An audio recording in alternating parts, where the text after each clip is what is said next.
नमस्कार दोस्तों, आज की वीडियो में हम डिस्कस करेंगे 8 things socially intelligent people never say in conversation.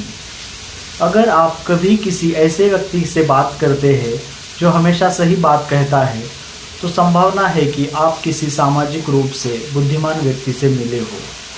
सामाजिक बुद्धिमत्ता का मतलब कमरे में सबसे ज़्यादा ज़ोर से बोलना नहीं है। इसका मतलब है कि आप दूसरों के सामने कैसे पेश आते हैं और सामाजिक परिस्थितियों को प्रभावी ढंग से कैसे हैंडल किया जाए, इसके बारे में जागरूक होना है। सामाजिक बुद्धिमत्ता वाले व्यक्ति रूप में ऐसी कुछ बातें हैं जो आप कभी भी बातचीत में मुझे कहते हुए नहीं सुनेंगे, क्योंकि मनोविज्ञान हमें बताता है कि ये वाक्यांश लोगों को गलत तरीके से प्रभावित कर सकते हैं या संचार को पूरी तरह से बंद कर सकते हैं। सामाजिक बुद्धिमत्ता ऐसी चीज़ नहीं है जो आपके साथ पैदा होती है, लेकिन यह निश्चित रूप से एक ऐसा कौशल है जिसे सीखा और परिष्कृत किया जा सकता है। तो आइए साइकोलॉजी के अनुसार उन 8 चीज़ों पर चर्चा करें जो सामाजिक रूप से इंटेलिजेंट लोग बातचीत में कभी नहीं कहते। यह आपकी संचार शैली को बेहतर बनाने में मदद कर सकता है। I already knew that. कल्पना कीजिए आप कोई रोमांचक जानकारी साझा कर रहे हैं, या शायद ऐसा जो आपने कभी अभी सीखा है आपको सुनने को मिले या शायद कुछ ऐसा जो आपने अभी सीखा है और आपको सुनने को मिले मुझे यह पहले से ही पता था। यह बातचीत को रोकने वाला एक काफ़ी निराशाजनक हो सकता है। सामाजिक रूप से बुद्धिमान लोग इन 4 सरल शब्दों की शक्ति को समझते हैं।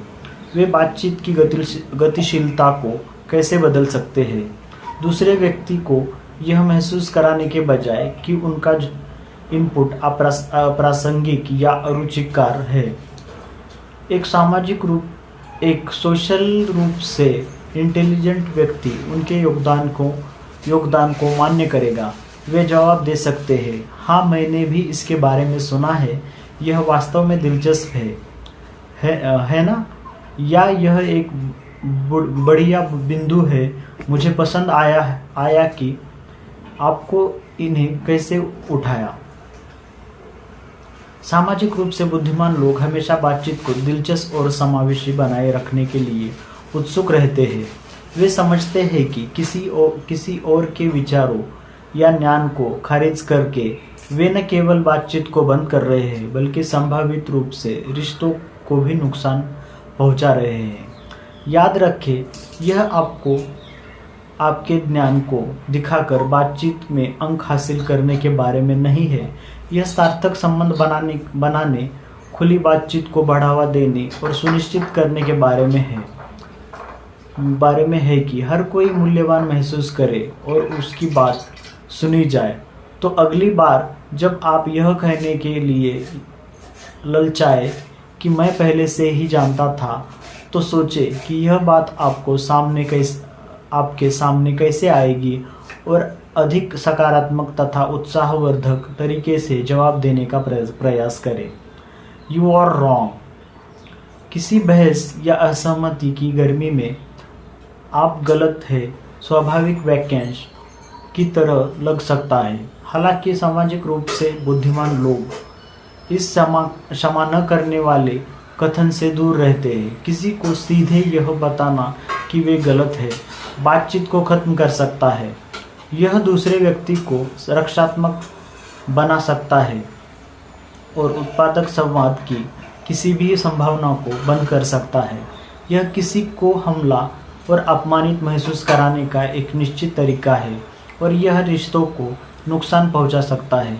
इसके बजाय सोशली इंटेलिजेंट लोग अधिक चतुराईपूर्ण दृष्टिकोण अपनाएंगे। वे कुछ ऐसा कह सकते हैं कि यह एक दिलचस्प दृष्टिकोण है, क्या आपने इस पर विचार किया है? या मैं समझता हूँ कि आप कहाँ से आ रहे हैं, लेकिन के बारे में क्या। यह चर्चा को बंद करने के बजाय उसे खोलता है। वे समझते हैं कि बातचीत जीतने या हारने के बारे में नहीं है, बल्कि इसके बारे में है। विचारों का आदान प्रदान, एक दूसरे से सीखना, आपसी सम्मान को बढ़ावा देना। इसलिए असहमति में भी किसी को गलत साबित करने की तुलना में समझ को प्राथमिकता देते हैं। That's not my problem.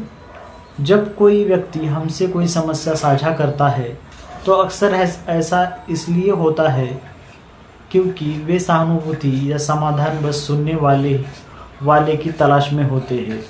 यह मेरी समस्या नहीं है कहकर जवाब देना कठोर और बेपरवाह लग सकता है। सामाजिक रूप से बुद्धिमान लोग सहानुभूति के महत्व और मानवीय संबंधों में इसकी भूमिका को समझते हैं।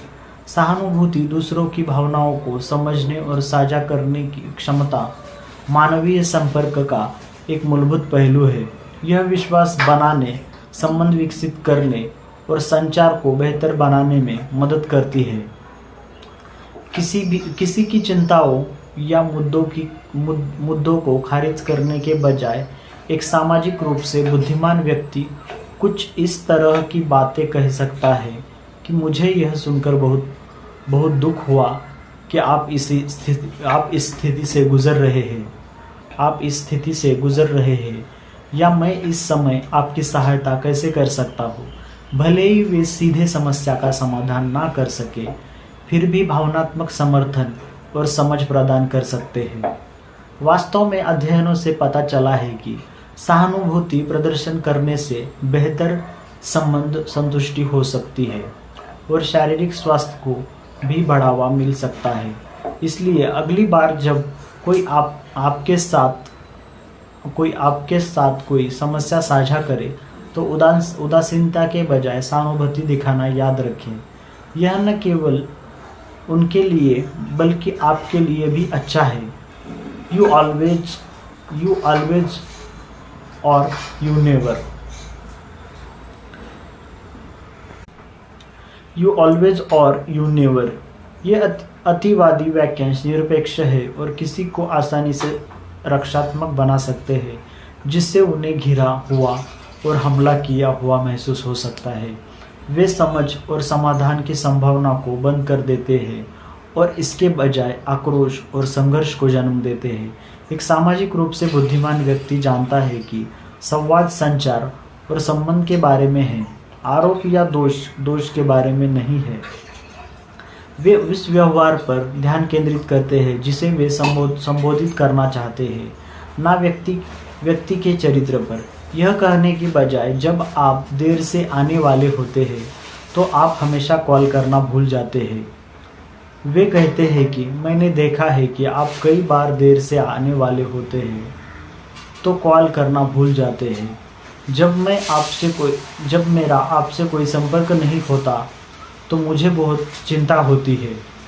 इस तरह वे दूसरे व्यक्ति के चरित्र पर हमला किए बिना अपनी भावनाओं को व्यक्त कर रहे हैं।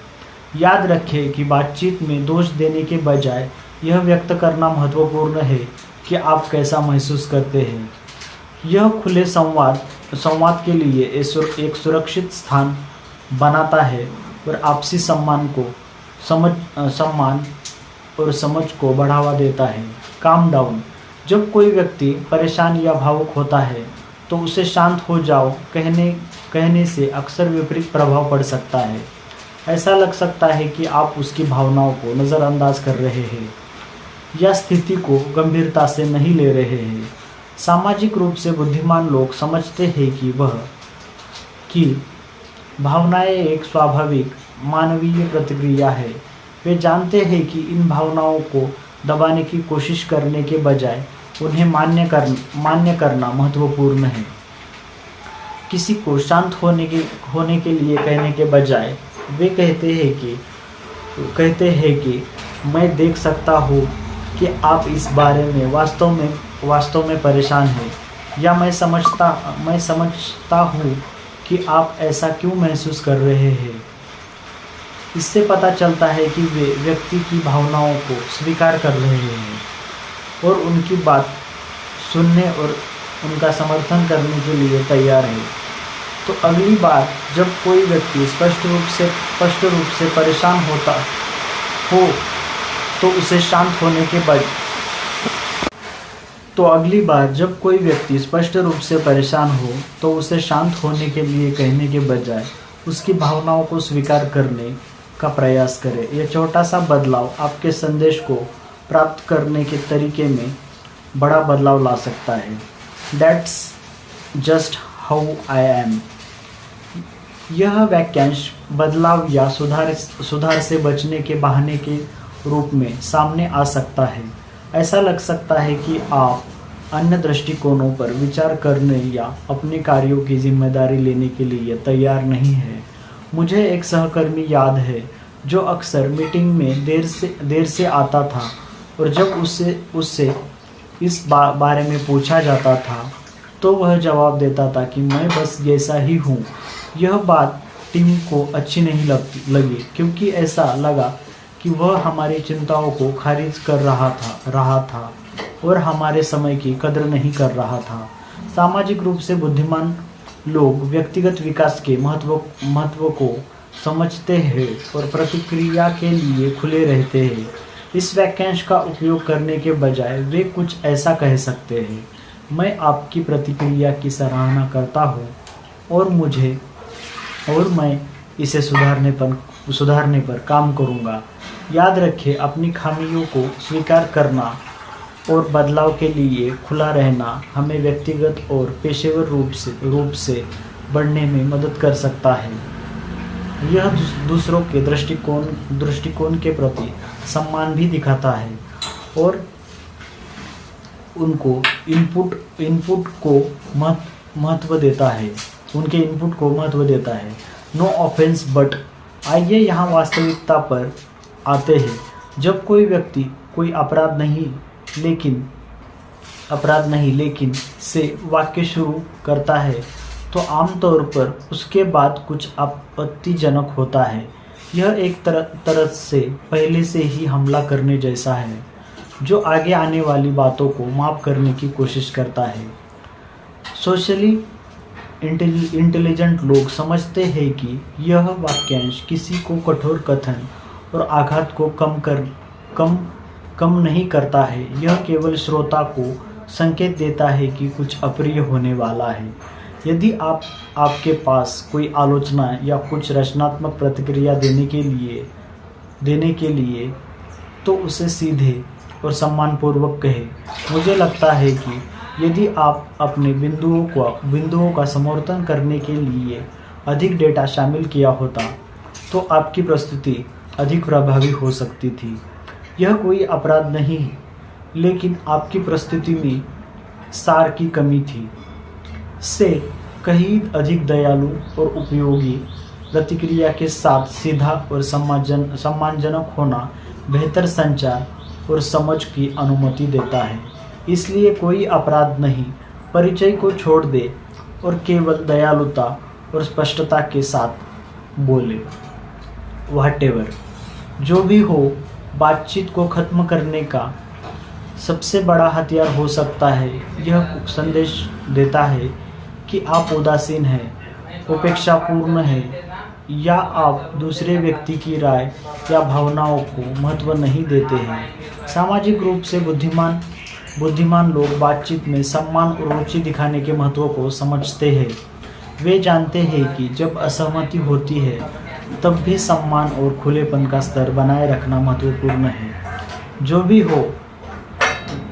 भी हो का सहारा लेने की बजाय वे कह सकते हैं कि चलो असहमत होने पर सहमत होते हैं, या मैं आपके दृष्टिकोण को समझता हूँ, भले ही मैं चीज़ों को अलग तरह से देखता हूँ। दिन के अंत में याद रखने वाली सबसे महत्वपूर्ण बात यह है कि हम कैसे संवाद करते हैं। हम जो शब्द चुनते हैं वे या तो पुल बना सकते हैं या अवरोध पैदा कर सकते हैं। तो आइए अपने शब्दों को समझदारी से चुनें। खुली बातचीत और आपसी सम्मान को बढ़ावा दे। सामाजिक रूप से बुद्धिमान लोग यह कहते हैं।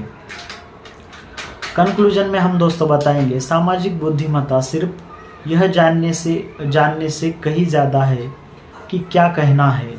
यह हमारे शब्दों का प्रभाव को समझने के बारे में है। यह रिश्तों को बढ़ावा देने, सम्मान बनाए रखने और खुले संवाद को बढ़ावा देने के बारे में है। इस वीडियो में सकारात्मक बातचीत बनाए रखने के लिए कुछ ऐसे वाक्यांश पर प्रकाश डाला गया है जिन्हें टाला जाना चाहिए, लेकिन आखिरकार संचार की शक्ति आपके हाथों में है। याद रखें कि अपनी सामाजिक बुद्धिमत्ता को बेहतर बनाने में बिताया गया समय कभी बर्बाद नहीं होता। यह आपके व्यक्तिगत और व्यावसायिक रिश्तों में एक निवेश है और एक अधिक समझदार और सहानुभूतिपूर्ण समाज की और एक कदम। सामाजिक रूप से बुद्धिमान होने का मतलब है कि दूसरों को समझने, अलग अलग दृष्टिकोणों का सामना करने और दूसरों को कमतर आंकने या खारिज किए बिना प्रभावी ढंग से संवाद करने की बुद्धि होना। आज के वीडियो में बस इतना ही। जल्द ही मिलते हैं नेक्स्ट वीडियो में। तब तक के लिए जय भारत।